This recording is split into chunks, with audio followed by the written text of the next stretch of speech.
Morning sir, ভেতরে আসতে পারি কি? এসেই তো গিয়েছেন, আবার জিজ্ঞেস করার কি দরকার? না মানে স্যার, একটু জিজ্ঞেস করা তো দরকার। স্যার বসলাম। হ্যাঁ বিল্টু, তুমি যা যা রেজিউমেতে বলেছো সবই কি মিথ্যে? কোনটা মিথ্যে বললাম স্যার? তুমি রেজিউমেতে বলেছিলে যে তোমার এক্সেল আসে, তা তুমি এক্সেল তো জানো না দেখছি। স্যার আপনি তো আমাকে তখন জব ইন্টারভিউতে জিজ্ঞেস করলেন যে তোমার এক্সেল আসে কি না।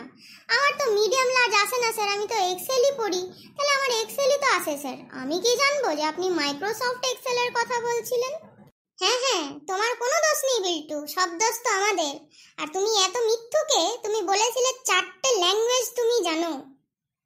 আরে স্যার আমি তো ঠিকই বলেছি, ভালোদের সঙ্গে আমি বিনম্র হয়ে কথা বলি, বাজে লোকেদের সঙ্গে গালাগালি দিয়ে কথা বলি, রিলেটিভদের সঙ্গে স্যার আমি চাতুর্যের সঙ্গে কথা বলি, আর স্যার বসের সাথে তো আমি একটু তেল মেরে কথা বলি।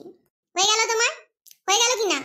এই 4টে ভাষা যেটা তুমি জানো তার সঙ্গে একটা ননসেন্সিক্যাল কথাও জুড়ে দাও, তাহলে তোমার 5টা একদম 5 কলা পূর্ণ করে দেবে, বুঝলে? আর সবথেকে বড় মিথ্যে কথা হলো 5 বছরের এক্সপেরিয়েন্স নিয়ে তুমি 7 বছরের এক্সপেরিয়েন্স দেখিয়েছো, সেটা তুমি কি বলবে? স্যার এই হয়ে গেলেন না আপনি টিপিক্যাল বস। আমার ওভারটাইম গুলো যোগ করলে তো 7 বছরই হয় স্যার। হায় ভগবান।